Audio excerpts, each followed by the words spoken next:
ओम शांति 28 सितंबर 2024। बाबा के महावाक्य। मीठे बच्चे, जब तुम नंबरवार सतो प्रधान बनेंगे तब यह नेचुरल कैलामिटीज व विनाश का फोर्स बढ़ेगा और यह पुरानी दुनिया समाप्त होगी। प्रश्न: कौन सा पुरुषार्थ करने वालों को बाप का पूरा वर्षा प्राप्त होता है? उत्तर: पूरा वर्षा लेना है तो पहले बाप को अपना वारिस बनाओ, अर्थात जो कुछ हमारे पास है वह सब बाप पर बलिहार करो। बाप को अपना बच्चा बना लो तो पूरे वर्षे के अधिकारी बन जाएंगे। दूसरा, संपूर्ण पवित्र बनो तब पूरा वर्षा मिलेगा। संपूर्ण पवित्र नहीं तो मोचरा खाकर थोड़ी सी मानी रोटी मिल जाएगी। ओम शांति। बच्चों को सिर्फ एक की याद में नहीं बैठना है, 3 की याद में बैठना है। भल एक ही है, परंतु तुम जानते हो वह बाप भी है, शिक्षक भी है, सतगुरु भी है। हम सबको वापस ले जाने आए हैं। यह नई बात तुम ही समझते हो। बच्चे जानते हैं वह जो भक्ति सिखाते हैं, शास्त्र सुनाते हैं, वह सब हैं मनुष्य। इनको तो मनुष्य नहीं कहेंगे ना। यह तो है निराकार। निराकार आत्माओं को बैठ पढ़ाते हैं। आत्मा शरीर द्वारा सुनती है। यह ज्ञान बुद्धि में होना चाहिए। अभी तुम बेहद के बाप की याद में बैठे हो। बेहद के बाप ने कहा है, रूहानी बच्चों, मुझे याद करो तो पाप कट जाए। यहाँ शास्त्र आदि की कोई बात नहीं।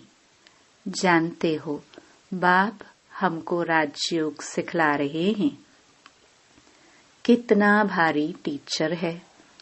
ऊंचते ऊंच तो पद भी ऊंचते ऊंच प्राप्त कराते हैं।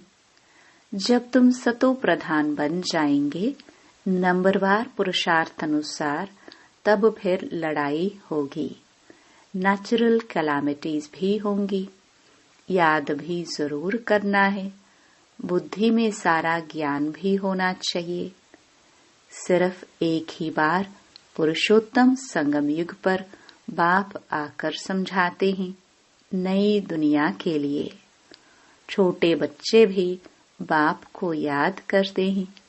तुम तो समझदार हो, जानते हो बाप को याद करने से विकर्म विनाश होंगे और बाप से ऊंच पद पाएंगे। यह भी जानते हो इन लक्ष्मी नारायण ने नई दुनिया में जो पद पाया है वह शिव बाबा से ही पाया है। यह लक्ष्मी नारायण ही फिर 84 का चक्कर लगाकर अभी ब्रह्मा सरस्वती बने हैं। यही फिर लक्ष्मी नारायण बनेंगे। अभी पुरुषार्थ कर रहे हैं। सृष्टि के आदि मध्य अंत का तुमको ज्ञान है। अब तुम अंधश्रद्धा से देवताओं के आगे माथा नहीं झुकाएंगे। देवताओं के आगे मनुष्य जाकर अपने को पतित सिद्ध करते हैं। कहते हैं आप सर्वगुण संपन्न हो, हम पापी विकारी हैं, कोई गुण नहीं है। तुम जिनकी महिमा गाते थे, अभी तुम स्वयं बन रहे हो। कहते हैं बाबा, यह शास्त्र आदि कब से पढ़ना शुरू हुआ है? बाप कहते हैं जब से रावण राज्य शुरू हुआ है। यह सब है भक्ति की सामग्री। तुम जब यहाँ बैठते हो तो बुद्धि में सारा ज्ञान धारण होना चाहिए। ये संस्कार आत्मा ले जाएगी। भक्ति के संस्कार नहीं जाने हैं। भक्ति के संस्कार वाले पुरानी दुनिया में मनुष्यों के पास ही जन्म लेंगे। यह भी जरूर है, तुम्हारी बुद्धि में यह ज्ञान का चक्कर चलना चाहिए। साथ साथ बाबा को भी याद करना है। बाबा हमारा बाप भी है। बाप को याद किया तो विकर्म विनाश होंगे। बाबा हमारा टीचर भी है, तो पढ़ाई बुद्धि में आएगी और सृष्टि चक्र का ज्ञान बुद्धि में है, जिससे तुम चक्रवर्ती राजा बनेंगे। याद की यात्रा चल रही है। ओम शांति। भक्ति और ज्ञान बाप को कहा जाता है ज्ञान का सागर। उनको भक्ति का सारा मालूम है। भक्ति कब शुरू हुई, कब पूरी होगी, मनुष्यों को यह पता नहीं। बाप ही आकर समझाते हैं, सत्युग में तुम देवी देवता विश्व के मालिक थे। वहाँ भक्ति का नाम नहीं, एक भी मंदिर नहीं था। सब देवी देवता ही थे। पीछे जब आधी दुनिया पुरानी होती है, यानी 2500 वर्ष पूरे होते हैं, अथवा त्रेता और द्वापर का संगम होता है, तब रावण आता है। संगम तो जरूर चाहिए। त्रेता और द्वापर के संगम पर रावण आते हैं, जबकि देवी देवता वाम मार्ग में गिरते हैं। यह सिवाय तुम्हारे कोई नहीं जानते। बाप भी आते हैं कलयुग अंत और सतयुग आदि के संगम पर, और रावण आता है त्रेता और द्वापर के संगम पर। अब उस संगम को कल्याणकारी नहीं कहेंगे, उनको तो अकल्याणकारी ही कहेंगे। बाप का ही नाम कल्याणकारी है। द्वापर से अकल्याणकारी युग शुरू होता है। बाप तो है चैतन्य बीज रूप, उनको सारे झाड़ की नॉलेज है। वह बीज भी अगर चैतन्य हो तो समझावे, मेरे से यह झाड़ ऐसे निकलता है, परंतु जड़ होने कारण बता नहीं सकता।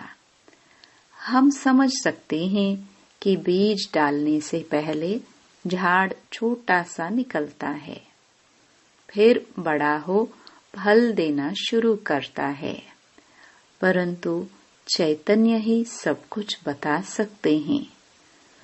दुनिया में तो आजकल मनुष्य क्या क्या करते रहते हैं, इन्वेंशन निकालते रहते हैं, चंद्रमा में जाने की कोशिश करते हैं। ये सब बातें अभी तुम सुन रहे हो। चंद्रमा तरफ कितना ऊंचा लाखों माइल्स तक चले जाते हैं, जांच करने के लिए कि देखे चंद्रमा क्या चीज है। समुद्र में कितना दूर तक जाते हैं, जांच करते हैं, परंतु अंत पा नहीं सकते। पानी ही पानी है।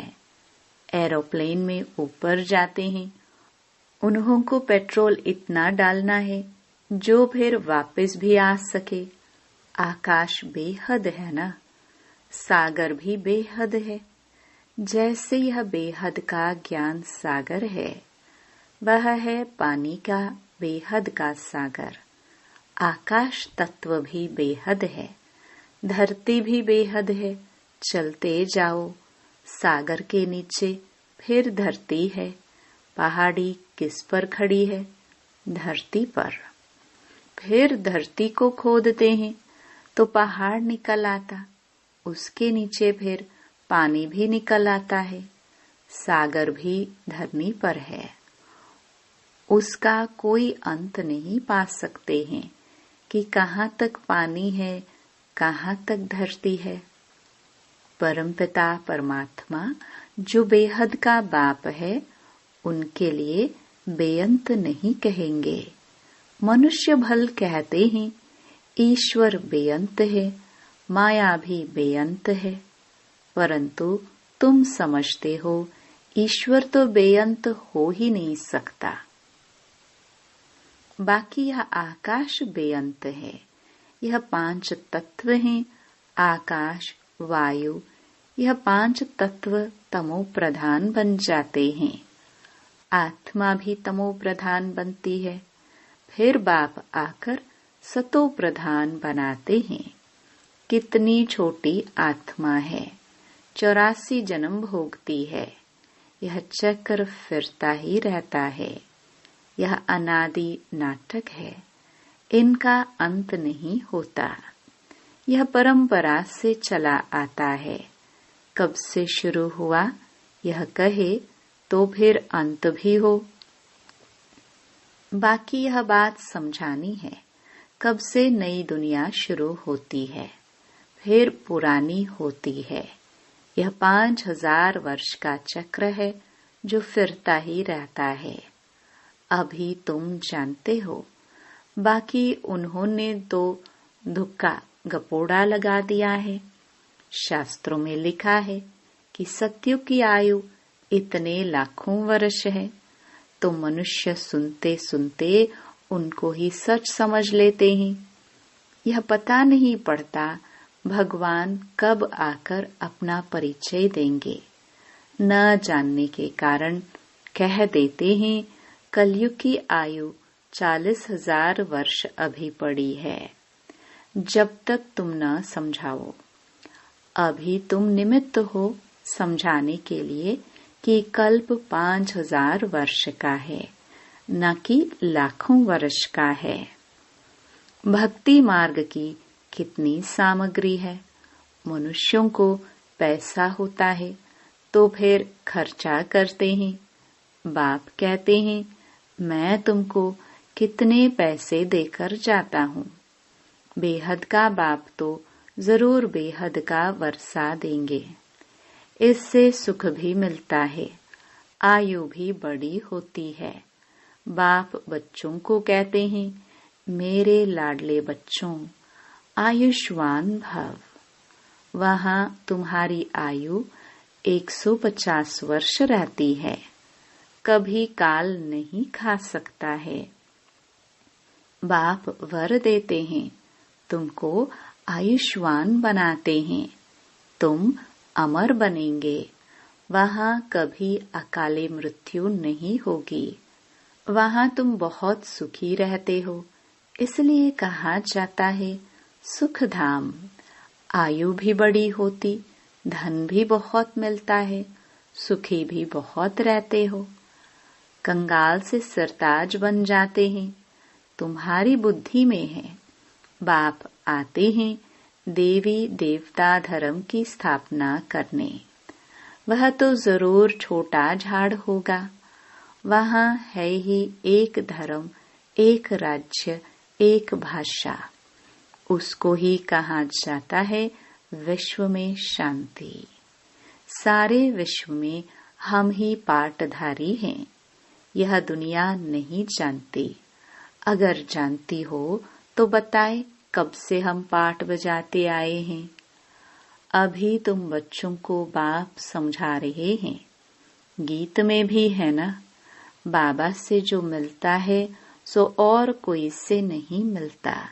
सारी पृथ्वी, आसमान, सारी विश्व की राजधानी दे देते हैं। यह लक्ष्मी नारायण विश्व के मालिक थे। फिर बाद में जो राजाए आदि होते हैं वह भारत के थे। गायन भी है जो बाबा देते हैं, वह और कोई दे न सके। बाप ही आकर प्राप्ति कराते हैं। तो यह सारा ज्ञान बुद्धि में रहना चाहिए, जो कोई को भी समझा सको।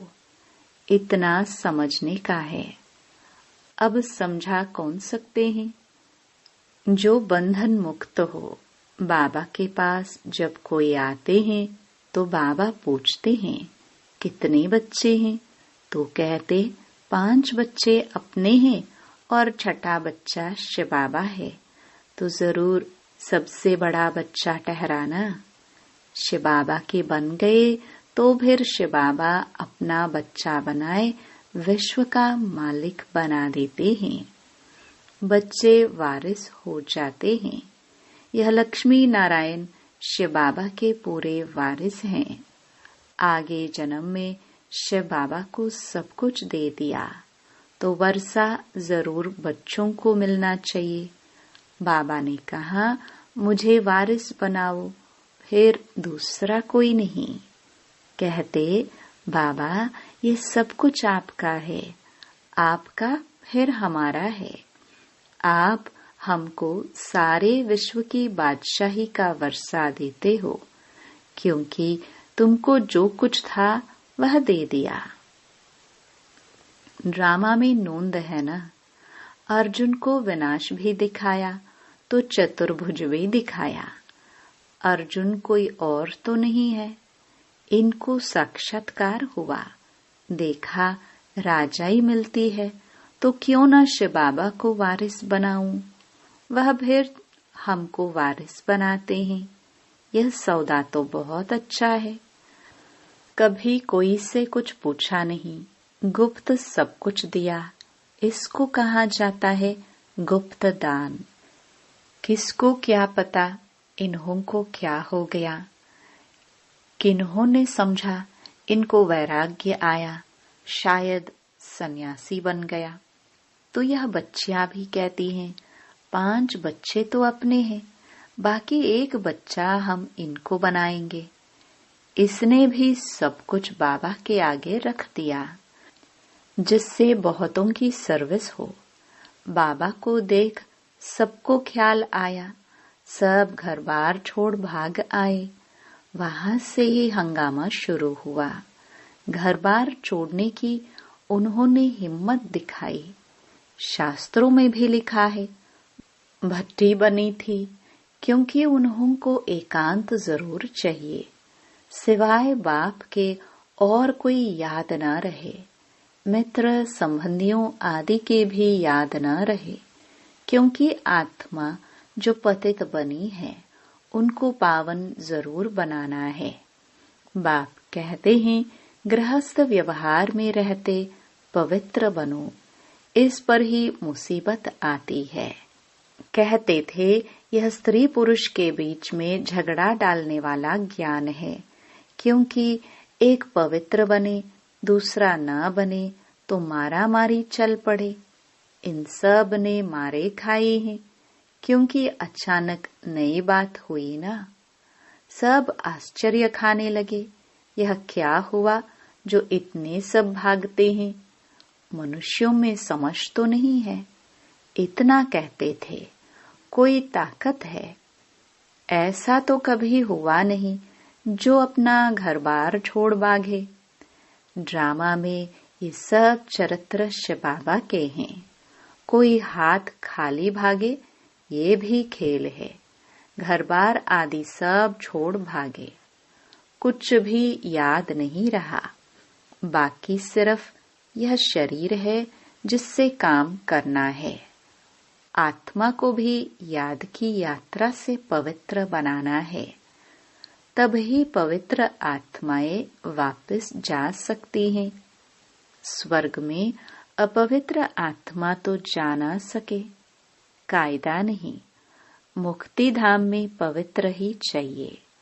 पवित्र बनने में ही कितने विघ्न पड़ते हैं। आगे कोई सत्संग आदि में जाने के लिए रुकावट थोड़ी होती थी, कहाँ भी चले जाते थे।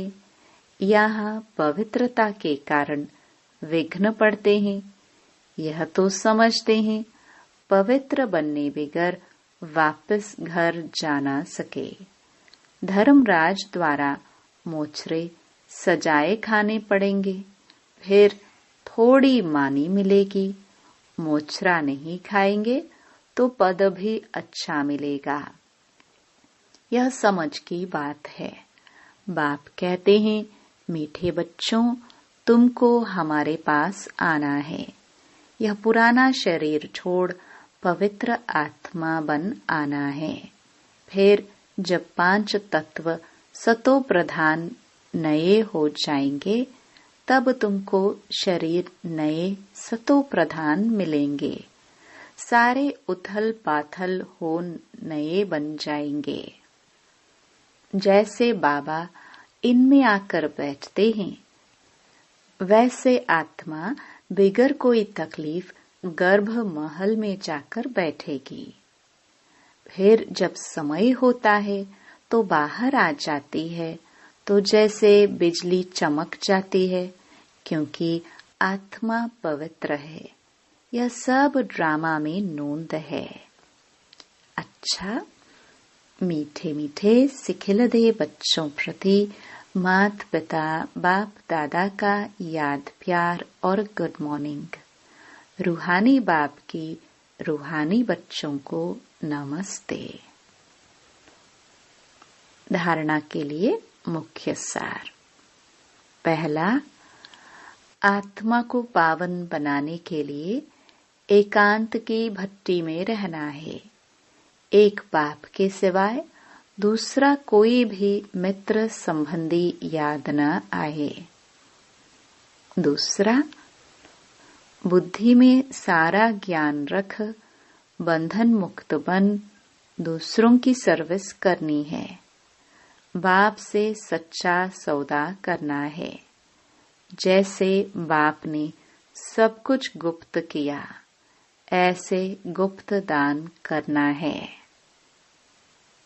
वरदान, माया के विकराल रूप के खेल को साक्षी होकर देखने वाले माया जीत भव।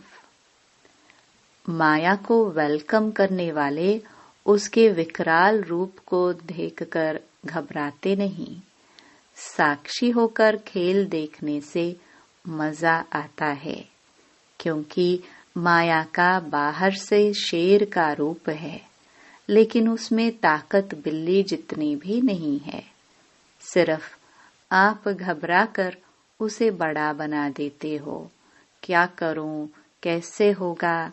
लेकिन यही पाठ याद रखो, जो हो रहा है वो अच्छा, और जो होने वाला है वो और अच्छा।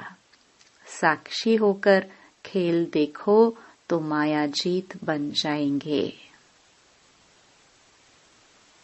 स्लोगन, जो सहनशील हैं वह किसी के भाव स्वभाव में जलते नहीं। व्यर्थ बातों को एक कान से सुन दूसरे से निकाल देते हैं। ओम शांति।